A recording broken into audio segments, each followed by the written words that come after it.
तो कैसे हो आप सब। उम्मीद करता हूँ कि आप सब लोग अच्छे होंगे। आज इस वीडियो में हम लोग जिस फैक्टराइजेशन की बात करेंगे वो अपने आप में बहुत इंपॉर्टेंट हो जाता है, यानी कि we are going to talk about middle term split method, यानी कि कुछ ऐसे पॉलिनोमियल्स जिनका फैक्टराइजेशन हम मिडिल टर्म स्प्लिट करके करते हैं। और ये इम्पॉर्टेंट इसलिए हो जाता है कि जब आप क्लास 10 में क्वाड्रेटिक इक्वेशन पढ़ने जाते हैं तो यहाँ पॉलिनोमियल है, वहाँ केवल इसी को एक इक्वेशन के फॉर्म में कर दिया जाता है, यानी इजिकल टू करके, और आरएचएस में भी कुछ हो जाता है और वहाँ आपको एक्स का वैल्यू फाइंड करना होता है। तो ये पूरा फैक्टराइजेशन का प्रोसेस वहाँ भी होगा और उसके बाद इस फैक्टराइजेशन में आए हुए हमारे फैक्टर्स को हम अपने आरएचएस के इक्वल करके 0 या जो भी नंबर होता है और वहाँ से हम एक्स का वैल्यू फाइंड करते हैं। तो ये चैप्टर आपको क्लास 10th के लिए एकदम बिल्कुल बेस बनने वाला है। तो एक एक वीडियो, एक एक तरीके को, टाइप्स ऑफ क्वेश्चंस को आप बहुत ध्यान से देखेंगे। चलते हैं हम लोग अब क्लासरूम में। तो ये हमारा फर्स्ट क्वेश्चन है 4x² + 4x - 3 and we have to factorise. तो जब 3 टर्म होता है तो मैंने एक इससे पहले वाले वीडियो में भी बताया था कि अगर 3 टर्म है तो पॉसिबिलिटी बनती है कि आइदर a + b का होल स्क्वायर यूज़ होगा और a - b का होल स्क्वायर यूज होगा। अगर वो दोनों नहीं होता है तो एक बार मिडिल टर्म स्प्लिट हम उसको जरूर करके चेक करेंगे।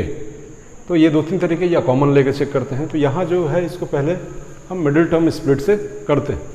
मिडिल टर्म स्प्लिट में अगर आप अपने पुराने नॉलेज को इस क्वेश्चन से या इस कमिंग चैप्टर से अगर आप जोड़ें तो क्या होता था, ये कांस्टेंट टर्म हमेशा ही x² का जो कोफिशिएंट यानी 4 है उसके साथ मल्टीप्लाइड होता है, यानी कि 4 × -3 = हमारे पास क्या है -12। अब इस -12 को कैसे तोड़ेंगे कि प्लस या माइनस करने पे +4x आए और मल्टीप्लाई करने पे -12 हो जाए। यानी कि अगर हम इसको लिख दें 6 × 2, 6 × 2 और 6 को प्लस में रहने दें और 2 को माइनस में, तो +6 × -2 -12 हो जाएगा।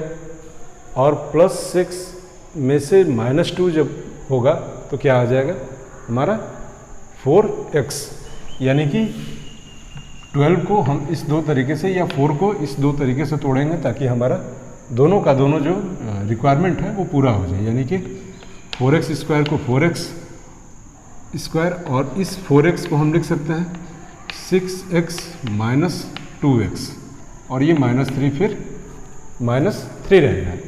अब हम अपना कॉमन लेना शुरू करेंगे। 4x² और 6x में कॉमन क्या होगा, हमारा कॉमन होगा 2x। तो ये हो जाएगा 2x + 3 और यहाँ अगर -1 कॉमन ले लें तो ये भी हो गया हमारा 2x + 3, यानी it can be written as 2x + 3 × 2x - 1। और ये हो गया हमारा फैक्टराइज मिडिल टर्म स्प्लिट का यूज़ करके। अब बढ़ते हैं सेकंड क्वेश्चन में। सेकंड क्वेश्चन में देख रहे हैं तो r² वाला लास्ट में है और फिर r वाला बीच में और कांस्टेंट टर्म फर्स्ट में है। तो हम इसको अरेंज भी कर सकते हैं क्योंकि हमें क्वेश्चन को इसी फॉर्म में देखने की एक आदत भी बन जाती है, यानी कि ये पहले हो, इसके बाद बिना पावर का, इसके बाद लास्ट में कांस्टेंट टर्म। तो एक यहाँ जो हम देख रहे हैं कि हम -2 कॉमन ले लेते हैं, तो ये हो गया r² + r -2 4 जा 8 एंड 2 2 जा 4। ये -2 एज इट इज़ जैसे बाहर है वैसे बाहर रहेगा। अब 42 को कैसे तोड़ेंगे कि r मीन्स 1r। 42 को कैसे तोड़ेंगे कि मल्टीप्लाई करने पे -42 आए, प्रोडक्ट जो है वो -42 और उनका सम जो है वो 1r के बराबर हो। तो अगर हम 42 को लिख दें 7 × 6 तो 7 6 जा 42। अब +1r है, इसका मतलब कि इस दोनों में 7 को पॉजिटिव रखते हैं और 6 को निगेटिव, तो हो गया हमारा 7 - 6 यानी कि 1r। r² और इस 1r को हम लिख सकते हैं 7r - 6r। 7 में से 6 गया तो +1r एंड 7 6 जा 42। तो -2 एज इट इज़ बाहर। अब इन दोनों में r कॉमन, तो r प्लस 7, और इस दोनों में -6 अगर कॉमन ले लें तो r प्लस 7, तो ये हो गया हमारा -2 into r plus 7 into r minus 6, ये हो गया हमारा फैक्टराइजेशन ना। अब अगर इस क्वेश्चन को हम देखें तो इसमें रूट का क्वेश्चन है, और रूट वाले क्वेश्चन हमें वाकई फैक्टराइजेशन में काफ़ी डिस्टर्ब करते हैं। 7√2x² minus 10x minus 4√2 and we have to factorise it. तो अब यहाँ भी ये लास्ट टर्म इस फर्स्ट टर्म के साथ मल्टीप्लाई होगा, यानी कि लास्ट टर्म करने का मतलब कांस्टेंट और ये x² वाला, दोनों को अगर हम मल्टीप्लाई करते हैं तो हमें क्या नंबर मिलता है हम उसको एक बार लिख लेते हैं। तो 7 4 जा, पहले तो प्लस माइनस माइनस, 7 4 जा 28 एंड √2 इंटू √2 दैट इज 2, यानी कि -56। और ये जो मिडिल टर्म है ये है हमारा -10x, यानी कि प्रोडक्ट जो है वो हमारा क्या आना चाहिए, -56, और सम हमारा कितना आना चाहिए, -10x। यानी कि अब देखना है कि 56 को हम कैसे तोड़ते हैं, या -10x को हम सम के फॉर्म में कैसे तोड़ते हैं कि उनका प्रोडक्ट -56 हो और सम -10x, या 56 के प्रोडक्ट को कैसे तोड़ते हैं कि हमारा सम -10x हो। तो एक तो बहुत सा आसान है कि 14 इंटू 4 कर दें। अब बात है कि चलिए मैं तो जानता हूँ तो 14 इंटू 4 कर दिया, लेकिन कोई ज़रूरी तो है नहीं कि सारे नंबर इतने आसान होंगे। तो अगर 56 का हम प्राइम फैक्टराइजेशन कर दें तो 2 इंटू 28, 2 इंटू 14, 2 इंटू 7 और फिर 7 7 हो गया। अब ये हमारा 56 को हम लिख सकते हैं 2 इंटू 2 इंटू 2 इंटू 7, यानी 56 को हम लिख सकते हैं 2 इंटू 2 इंटू 2 इंटू 7। अब इन्हीं में हम आपस में हीट एंड ट्रायल करके चेक करते हैं कि हमारा ये दोनों प्रोडक्ट और सम का जो रिक्वायरमेंट है वो फुलफिल हो जाए। जैसे कि हम एक बार करके 2 2 जा 4, 2 जा 8, 8 7 जा 56 तो होगा, लेकिन 8 और 7 में अगर हम प्लस करें या माइनस करें तो हमें -10 नहीं मिलेगा, तो हम अब इसको छोड़ देंगे। हम अब चेक करेंगे कि 2 2 जा 4, 7 जा 28, 28 इंटू 2 भी 56 ही होता है, लेकिन सम करेंगे तो -10 नहीं आएगा। फिर अगर आगे हम चेक करेंगे कि चलो 7 2 जा 14 लेते हैं एंड 2 2 जा 4, तो 14 इंटू 4 भी 56 होगा, और 14 प्लस 4 तो नहीं होगा, लेकिन 14 में से 4 माइनस करेंगे तो आएगा। अब है कि ये माइनस में, तो हमारे पास दो नंबर मिल गए। क्या क्या, एक हमारा नंबर मिला 14 और दूसरा मिला 4। अब देखो साइन हम कैसे यूज़ करते हैं। सम हमारा क्या आएगा, माइनस आएगा, तो अगर सम भी माइनस और प्रोडक्ट भी माइनस में, तो एक बात तो बहुत क्लियर है कि अगर नेगेटिव है दैट मीन्स कि एक पॉजिटिव होगा और एक नेगेटिव होगा, तभी उसका प्रोडक्ट क्या होगा, नेगेटिव आएगा। अब है कि दोनों में कौन सा नेगेटिव होगा, तो कौन सा नेगेटिव होगा इसको देखने के लिए हम हमेशा सम को देखेंगे, यानी मिडिल टर्म को। मिडिल टर्म में -10x है, यानी कि दोनों का कैलकुलेशन करने के बाद -10x आना चाहिए। दैट मीन्स -4 प्लस -14 प्लस 4, इन दोनों को जोड़ेंगे तो -10 आएगा। यानी कि जो साइन यहाँ है और यहाँ दोनों में जो भी बड़ा नंबर है उसके आगे वही साइन यूज़ करते हैं। यहाँ माइनस था तो जो बड़ा है उसके आगे माइनस। इससे पहले वाले क्वेश्चन में आप देखे होंगे कि बीच में प्लस था तो हमेशा जो बड़ा नंबर होता था वो पॉजिटिव में होता था। दैट मीन्स कि 7√2x² को एज इट इज़ और -10x को लिख सकते हैं -14x प्लस 4x, और ये हो गया -4√2। ठीक है, -14 इंटू 4 -56 पहला रिक्वायरमेंट, -14x प्लस 4x हो गया -10x। तो अब हम कॉमन लेते हैं, इस दोनों टर्म में क्या कॉमन लेंगे, 7x कॉमन लेते हैं, तो ये हो गया हमारा √2x माइनस 2, और यहाँ अगर हम 4 कॉमन ले लें तो हो गया x माइनस √2। अब जनरली कॉमन लेने के बाद ब्रैकेट के अंदर जो भी हमारा नंबर्स होता है या वेरिएबल या पॉलिनोमियल या एक्सप्रेशन वो इक्वल आता है। यहाँ हम देख रहे हैं तो अभी भी दोनों में डिफरेंस है। अब यहाँ अगर इस डिप पे हम ध्यान दें तो इस 2 को हम लिख सकते हैं क्या 2 can be written as √2 into √2।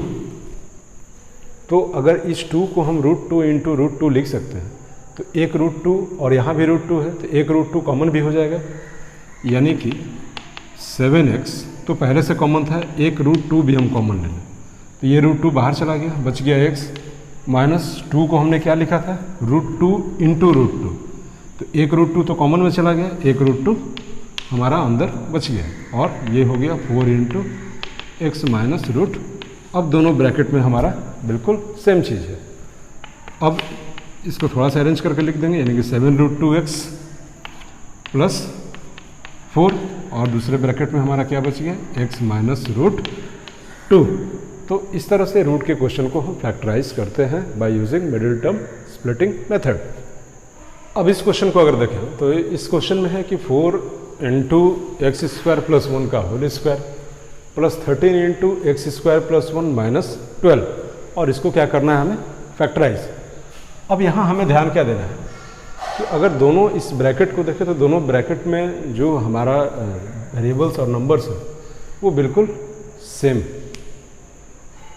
एक जगह केवल स्क्वायर है, एक जगह स्क्वायर नहीं, यानी कि अगर इसको हम कन्वर्ट करना चाहें तो लेट एक्स स्क्वायर प्लस 1, इसको हम x का फॉर्म छोड़ के कुछ भी मान लेते हैं, लेट y मान लेते हैं, यानी कि अब जहाँ भी एक्स स्क्वायर प्लस 1 है इस क्वेश्चन में वहाँ हम क्या यूज़ करेंगे y।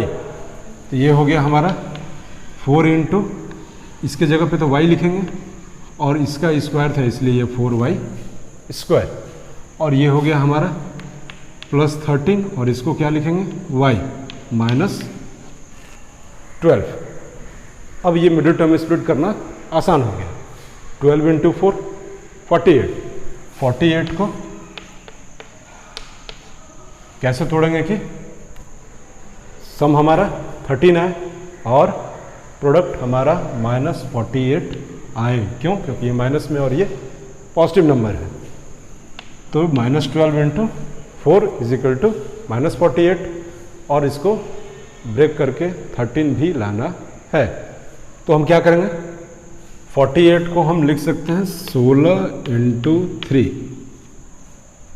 48, और 13 हमारा क्या है पॉजिटिव है, तो इन दोनों में जो बड़ा है वो पॉजिटिव होगा और जो छोटा है वो नेगेटिव। अब हमारा प्रोडक्ट भी माइनस 48 और 16 में से 3 गया तो प्लस 13 भी होगा, यानी कि अब हम इसको लिख सकते हैं 4y स्क्वायर प्लस 13y को हम अब तोड़ देंगे किसमें 16y माइनस 3y और माइनस 12 एज इट इज रहेगा माइनस 12।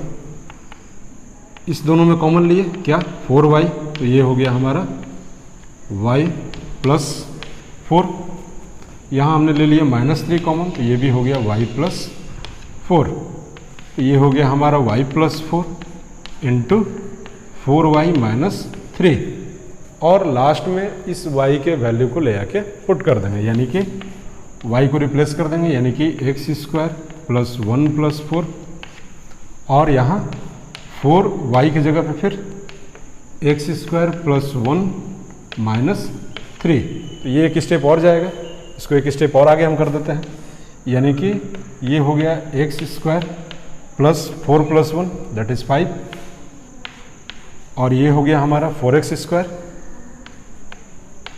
और 4 इंटू 1 4 और 4 माइनस 3 इज इक्वल टू 1, यानी कि x square plus 5 into 4x square plus 1। तो ऐसे क्वेश्चन जहाँ भी आपको देखेंगे पहले आप उसको लेट करके और एक सिंपल सा अपना क्वाड्रेटिक पॉलिनोमियल का फॉर्म दे देंगे और इसके बाद उसको मिडिल टर्म स्प्लिट कर देंगे और फिर लास्ट में उसके वैल्यू को ले आके पुट कर देंगे।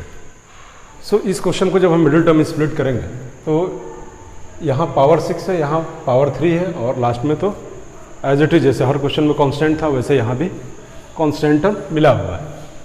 x का पावर 6 और x का पावर क्यूब, अगर हम इस x के पावर क्यूब को सपोज लेट कर लेते हैं y, तो x का पावर 6 को हम लिख सकते हैं x क्यूब का square plus 6 into x cube plus 8, और x क्यूब को y में कन्वर्ट कर देते हैं, यानी कि ये हो गया y और उसका square that is y square plus 6 और ये हो गया y 6y प्लस 8 लास्ट, और यहाँ कुछ नहीं है तो 1, सो 8 इंटू 1 8।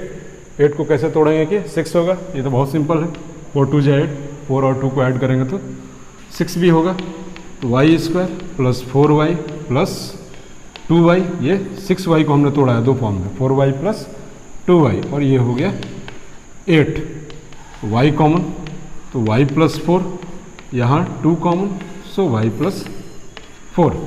तो ये हो गया हमारा y plus 4 into y plus 2, और y का जो वैल्यू है उसको हम पुट कर देंगे, यानी कि y को हम रिप्लेस करेंगे किससे, एक्स क्यूब से। तो ये हो गया हमारा एक्स क्यूब प्लस 4, और यहाँ हो गया y प्लस 2, यानी कि एक्स क्यूब प्लस 2। ये हो गया हमारा फैक्टराइज। तो पावर का क्वेश्चन हो या कुछ अदर वेरिएबल्स और नंबर्स के पावर करके क्वेश्चन दिया हुआ हो, रूट के क्वेश्चन हो, ऐसे ही क्वेश्चन जो है वो ज़्यादा डिस्टर्ब करते हैं। लेकिन ये सच्चाई भी है कि एग्ज़ाम में वैसे ही क्वेश्चन लॉन्ग आंसर में पूछे भी जाते हैं। और अगर आपको कुछ नया क्वेश्चन मिलता है या कोई ऐसा क्वेश्चन जिसमें कि आपको दिक्कत हो रही, तो आप उसको कमेंट सेक्शन में भी डाल देंगे, तो मैं वहाँ भी आपको उसका सॉल्यूशन डाल दूँगा। क्योंकि फैक्टराइजेशन और मिडिल टर्म स्प्लिट या किसी भी आइडेंटिटी का यूज़ करके नंबर ऑफ क्वेश्चंस बहुत ज़्यादा है और बहुत अलग अलग तरीके के, फिर भी बेसिकली जो आपसे पूछा जाता है और या जो आपको जानना एकदम इम्पॉर्टेंट है, तो वैसे क्वेश्चंस को तो मैंने यहाँ देखा। सो उम्मीद करता हूँ कि ये मिडिल टर्म स्प्लिट मेथड से जो क्वेश्चन है ये आप समझ गए हैं और ऐसे क्वेश्चंस को आप बना भी लेंगे। ऐसे क्वेश्चन में आपको बहुत ज़्यादा ध्यान रूट वाले क्वेश्चन में, और लास्ट के जो दो क्वेश्चन हमने बताया जिसमें कि x का पावर 6 था या x स्क्वायर प्लस 1 का होल स्क्वायर था, ऐसे क्वेश्चंस को हम लेट करके और क्वेश्चन को एकदम सिंपल फॉर्म में कन्वर्ट कर लेते हैं और फिर उसको मिडिल टर्म स्प्लिट करके और लास्ट में उसके वैल्यू को पुट कर देते हैं। तो ऐसे क्वेश्चंस को आप ज़रूर बना लेंगे। और अगर इसके बाद भी अगर आपको दिक्कत हो रही है तो आप वैसे क्वेश्चंस को, चूँकि इसका एरिया बहुत बड़ा है, ऐसा नहीं है कि मैंने जो ये 4 तरीके बताए केवल ऐसा ही क्वेश्चन होने वाला है। क्वेश्चन आपको बहुत तरीके के मिल सकते हैं और हर इंडिविजुअल को अलग अलग क्वेश्चन में प्रॉब्लम भी हो सकती है। कोई जरूरी नहीं है कि जिसमें आपको हो उसमें दूसरे को ना हो। तो अगर किसी को ऐसी ही समस्या है तो आप अपने क्वेश्चन को कमेंट सेक्शन में डाल देंगे या मुझसे पूछ लेंगे, मैं आपको उसका सॉल्यूशन देन एंड देयर दे दूंगा। ओके देन, मिलते हैं हम लोग नेक्स्ट वीडियो में। Till then bye.